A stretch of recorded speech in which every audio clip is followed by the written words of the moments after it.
Perkenalkan, saya Tri Adrianto Darsono, dosen jurusan Teknik Informatika pada Fakultas Teknik Universitas Musamus Merauke.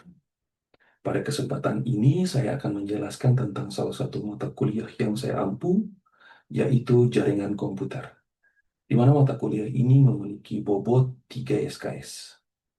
Mata kuliah ini secara umum mempelajari konsep, prinsip, dan implementasi tentang bagaimana cara menghubungkan beberapa komputer agar dapat saling terhubung dan berkomunikasi dan berbagi data atau sumber daya yang ada di komputer-komputer tersebut. Mata kuliah ini yang menjadi dasar untuk karir dari mahasiswa nanti di bidang IT, networking, dan juga keamanan cyber. Untuk topik yang dibahas di dalam mata kuliah ini antara lain konsep dasar teori jaringan, protokol-protokol yang digunakan, tipe jaringan, dan topologi-topologi yang digunakan di dalam pembentukan sebuah jaringan komputer, model OSI dan model TCP/IP, metode akses jaringan, media transmisi yang digunakan dalam jaringan, IP address, subnetting, dan juga implementasi jaringan, serta koneksi internet. Berikut dapat dilihat rencana pembelajaran semester atau RPS yang ditawarkan untuk mahasiswa semester 6 dengan kode A0435-203 yang berisikan RPS mengenai mata kuliah jaringan komputer. RPS sendiri adalah sebuah dokumen penting dalam perkuliahan yang berguna untuk menjadi pedoman atau acuan bagi dosen dan mahasiswa tentang proses pembelajaran dalam satu semester. Di dalam RPS ini, pertemuan di dalam mata kuliah jaringan komputer dibagi menjadi 16 kali, di mana pertemuan 1 sampai ke 7 membahas materi, kemudian di pertemuan ke-8 akan diadakan ujian tengah semester sebagai evaluasi. Kemudian dilanjutkan dengan pertemuan 9 sampai ke 15 yang akan melanjutkan materi lagi. Kemudian diakhiri di pertemuan ke-16 mengenai ujian akhir semester.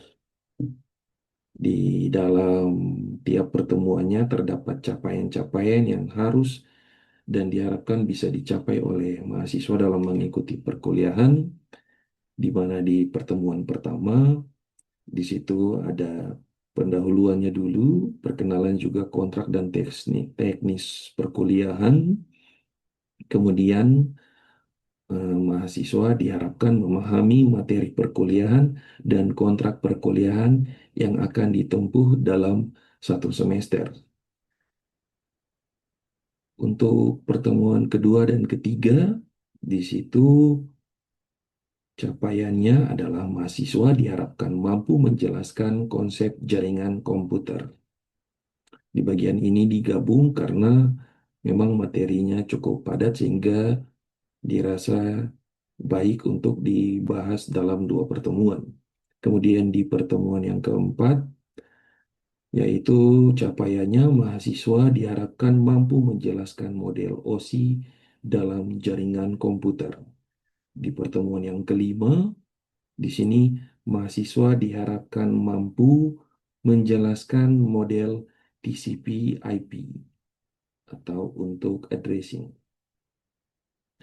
Di pertemuan ke-6 dan ke-7, di situ mahasiswa diharapkan mampu menjelaskan metode akses di dalam jaringan komputer. Kemudian pada pertemuan 8 terdapat evaluasi tengah semester dengan UTS. Kemudian di pertemuan 9 dan 10, maka mahasiswa diharapkan mampu menjelaskan media transmisi kabel. Di pertemuan yang ke-11, itu mahasiswa diharapkan mampu menjelaskan bentuk media transmisi wireless. Di pertemuan 12 dan 13, mahasiswa diharapkan mampu menjelaskan tentang IP address. Lalu di pertemuan 14, mahasiswa diharapkan mampu menjelaskan tentang subnetting. Di pertemuan yang ke-15, mahasiswa mampu menjelaskan implementasi jaringan serta koneksi internet yang digunakan dalam jaringan komputer. Di pertemuan yang ke-16 akan dilakukan ujian akhir semester sebagai evaluasi akhir untuk mendapatkan hasil dari nilai mahasiswa. Demikian pembahasan mengenai RPS. Berikut adalah contoh kontrak kuliah yang digunakan, di mana rata-rata untuk setiap mata kuliah saya menggunakan formula yang sama, yaitu kehadiran 10%, tugas 25%, UTS 30%, dan juga UAS 35%. Tetapi angka dan bobot masing-masing poin penilaian ini dapat diubah sesuai dengan kesepakatan bersama mahasiswa.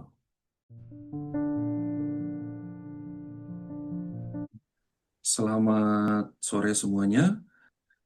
Hari ini kita akan membahas mengenai materi tentang jaringan komputer, yaitu tentang di pertemuan 4 tentang model OSI. Ya, kita mulai saja. Di sini kita mulai dengan gambaran umum dari model OSI, di mana ada sebuah badan multinasional yang didirikan tahun 1947 yang bernama International Standard Organization. Nah, ISO ini mengeluarkan juga standar untuk jaringan komunikasi yang mencakup segala aspek, yaitu model OSI atau Open System Interconnection.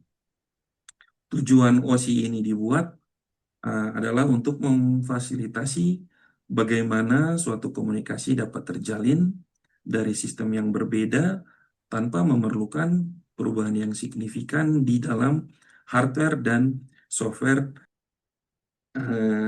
Contohnya sendiri misalnya di dalam modularity ini, apabila kita mengambil sampel atau mengambil contoh dalam jasa antar kurir, modularity itu berada pada level transportasinya, di mana entah bagaimana caranya, baik barangnya itu dikirimkan melalui jalan kaki atau atau menggunakan pesawat atau menggunakan bis ataupun menggunakan moda transportasi apapun, itu tidak masalah. Model OC sendiri itu disusun atas 7 lapisan fisik. Di antaranya tuh lapisan fisik itu di lapisan yang pertama, data link di lapisan yang kedua, lalu ada lapisan network, lalu lapisan transport, kemudian lapisan session, lapisan presentasi, dan terakhir di lapisan aplikasi. Bagaimana setiap lapisan bisa terlibat pada proses pengiriman pesan atau message dari devices A dan devices B. Jadi dari setiap 7 lapisan itu mereka akan saling berketerkaitan di antara lapisan di atas dengan lapisan di bawahnya, atau lapisan 1 dengan 2, 2 dengan 3, 3 dan 4, sampai ke lapisan yang ke-7. Terlihat bahwa perjalanan message dari A ke B itu melewati banyak intermediasi node, di mana intermediasi node ini hanya melibatkan 3 lapisan pertama dalam model OSI. Kalau ini kebetulan contohnya masih bentuknya lama, tapi kita bisa bayangkan dengan perangkat yang kita pakai setiap hari. Bahwa di mana kalau misalnya devices A itu kita anggap adalah sebuah handphone A, dan devices B adalah handphone B, bahkan pengiriman sebuah pesan dari devices A itu akan melewati intermediate node dari devices A untuk kemudian dikirimkan dan diterima oleh intermediate node dari devices B. Dari di titik intermediate node itu dia akan dikirimkan ke devices B. Kalau kita lihat di sini di gambar, itu kita punya 7 lapisan seperti yang sudah saya jelaskan tadi. Ada lapisan pertama di paling dasar ada physical, data link, network, transport, session, presentation, dan application. Nah, di situ di gambar di sini juga disebutkan ada peer-to-peer protokol yang dimulai dari layer keempat, 5, 6, dan juga 7. Di mana di situ karena di bagian intermediate node sendirinya itu eh, kita tuh tidak merasakan bahwa adanya pertukaran pesan tadi melewati intermediate node tersebut, sehingga tuh yang biasanya disadari dan dirasakan itu dari data fisikal, terus kemudian data link, dan juga network yang kita gunakan. Kita lanjutkan. Di situ 7 lapisan yang telah dibagi-bagi kita bisa jelaskan menjadi 3 sub kelompok atau subgroup, di mana di bagian lapisan pertama, kedua, dan ketiga itu adalah network support layer atau lapisan-lapisan jaringan pendukung, pendukung jaringan, dan lapisan 5, 6, 7 itu adalah user support layer, di mana lapisan-lapisan pendukung itu digunakan sebagai lapisan pendukung sebagai pengguna. Dan juga lapisan keempat adalah lapisan transport, di mana dia akan menjadi penghubung antara dua grup yang di atas dengan yang di bawah. Application Presentation Session dan juga Network Data Link dan Physical. Di sini ada contohnya, pada saat data melewati satu paket dari sisi pengirim, maka akan ditambahkan satu header. Sedangkan di sisi penerima header dicopot sesuai dengan layernya. Jadi misalnya pengiriman data di situ kita simulasikan dengan ada pengiriman data, maka dia mulai dari aplikasi si pengguna. Di situ entah WhatsApp, kalau kita bayangkan sekarang udah banyak yang untuk bisa melakukan komunikasi data di situ, itu kita bisa melewati dengan layer aplikasi dulu, dia akan menambahkan layer di datanya, terus lapisan presentasi, session, transport, network, data link, dan juga fisikal. Pada saat dia kembali, dikirimkan di sebelah yang kanan, kalau kita lihat di situ ada 2 baris, maka di bagian yang fisikal ini sendiri, itu tadi setelah ditambahkan 7 informasi dari yang kiri, maka dia akan mulai menguranginya satu persatu.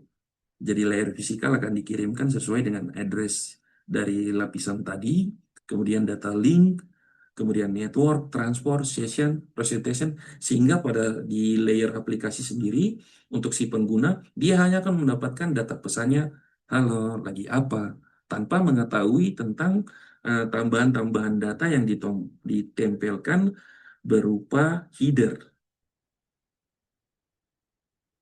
Jadi kalau seperti yang tadi saya sebutkan, kalau yang sudah pernah kita pelajari bahwa di dalam komunikasi itu sendiri itu tercipta dari sistem digital. Sementara yang kita baca sendiri, kalau kita ingat lagi di pelajaran sistem digital, itu komputer itu berbicara tidak menggunakan bahasa kita.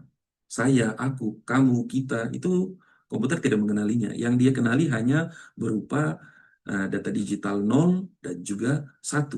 Dengan kombinasinya nanti menggunakan kode biner, dan lain-lainnya, hexa, dan lain sebagainya. Di sini kita bisa lihat pertukaran data kalau menggunakan model OC itu dimulai dari lapisan ketujuh, di situ disebutkan L7 data, dia akan menambahkan header dari H6, sehingga dari data yang tadinya sedikit saja di situ dia akan menambahkan besaran kilobyte untuk lapisan ke-6. Di situ disebutkan H6 yaitu header 6.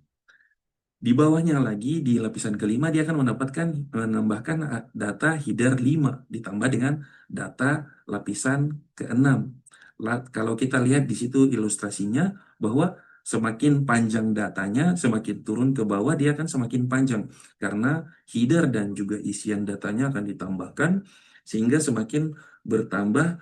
Begitu pula turun ke L5 data, L4 data ditambah header H3-nya sampai terakhir di L3 data. Di bagian yang kedua di situ kalau kita lihat ada sedikit perbedaan di mana di bagian depannya kita tambahkan dengan T2 T di sini karena berupa di layer yang kedua di situ yaitu dibahas mengenai yaitu layer transport, sehingga dia menambahkan informasi transport di belakangnya untuk menunjukkan bahwa itu adalah layer transport. Kemudian di bagian data fisikal, dia telah mengubah data yang tadi di dalam kita lihatnya data ini, data biasanya, dia ubah menjadi data digital untuk kemudian ditransmisikan ke perangkat penerimanya. Lalu eh, untuk pengiriman data tersebut, dia akan dibalik lagi prosesnya kembali mulai dari L3 data, L4 data, 5, 6, 7, L7 data dengan headernya yang keenam untuk diterima di pengguna menjadi cuman data pada layer application. Model OSI sendiri tadi kalau kita bahas satu persatu penggunanya, maka application layer itu yang menyediakan jasa untuk aplikasi pengguna, di mana layer ini bertanggung jawab untuk pertukaran informasi antara program komputer, seperti email, service, dan lain sebagainya, yang jalan di jaringan, seperti server printer atau aplikasi komputer lainnya, dan program aplikasi yang biasa digunakan itu email, atau World Wide Web, atau Electronic Data Interchange, atau seperti yang kita biasa pakai sekarang, WhatsApp dan teman-temannya. Kemudian ada layer presentation, di mana layer presentation itu bertanggung jawab bagaimana data dikonversi dan diformat oleh transfer data. Kalau contoh konversinya biasanya nanti menggunakan ASCII table untuk dokumen dan GIF atau JPG untuk gambar.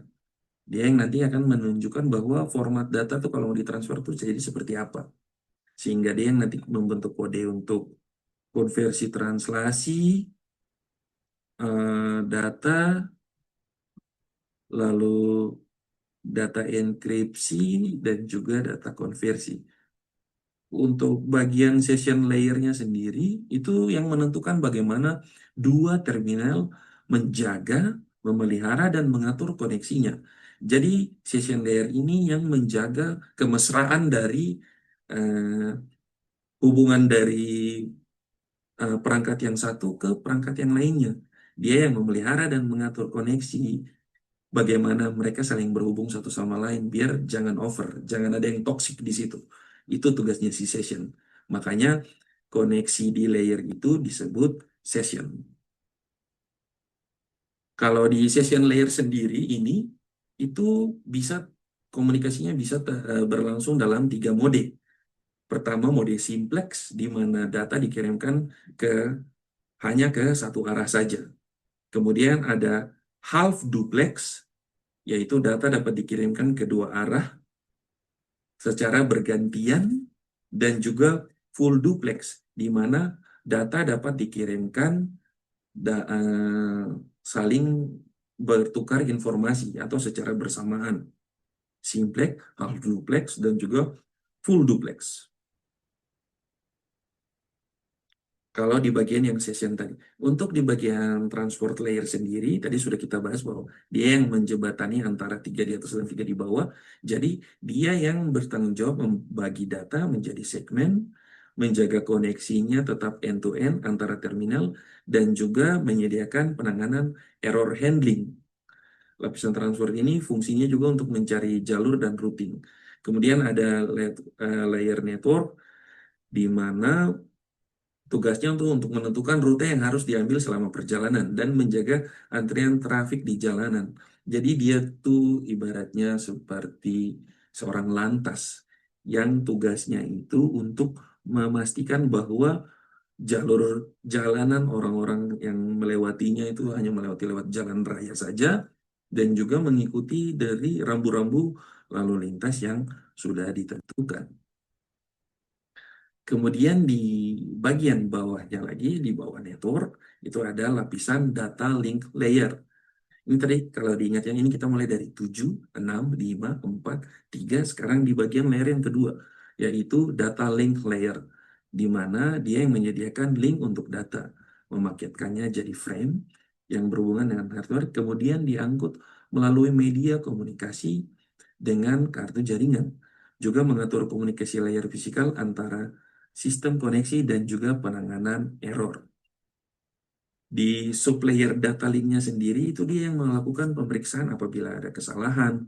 Kalau transmisi frame-nya failure juga dia yang menangani, di mana frame ini merupakan data, paket data, dan juga nomor urut yang digunakan untuk memastikan pengiriman dan sebuah checksum untuk melacak data yang korup. Di bagian data link di bawahnya itu ada physical layer, di mana dia yang akan bertanggung jawab atas proses data menjadi bit dan mentransfernya melalui media seperti kabel atau media wireless dan menjaga koneksi fisik antar sistem. Makanya disebut physical layer karena tadi seperti yang sudah saya sampaikan bahwa untuk komunikasi antara dua perangkat itu tidak bisa menggunakan bahasa manusia atau bahasa orang. Sementara yang digunakan itu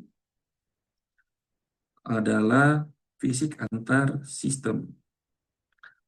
Hal-hal penting di dalam lapisan fisik ini yaitu media dan antarmukanya dia punya representasinya pakai bit 0 dan 1, yaitu juga data rate-nya, sinkronisasi bitnya, konfigurasi salurannya, itu antara point to point atau point to multipoint, topologi fisiknya itu ada mesh, star, ring, topologi, dan bus, dan mode transmisinya tadi ada half duplex, full duplex, dan juga simple duplex.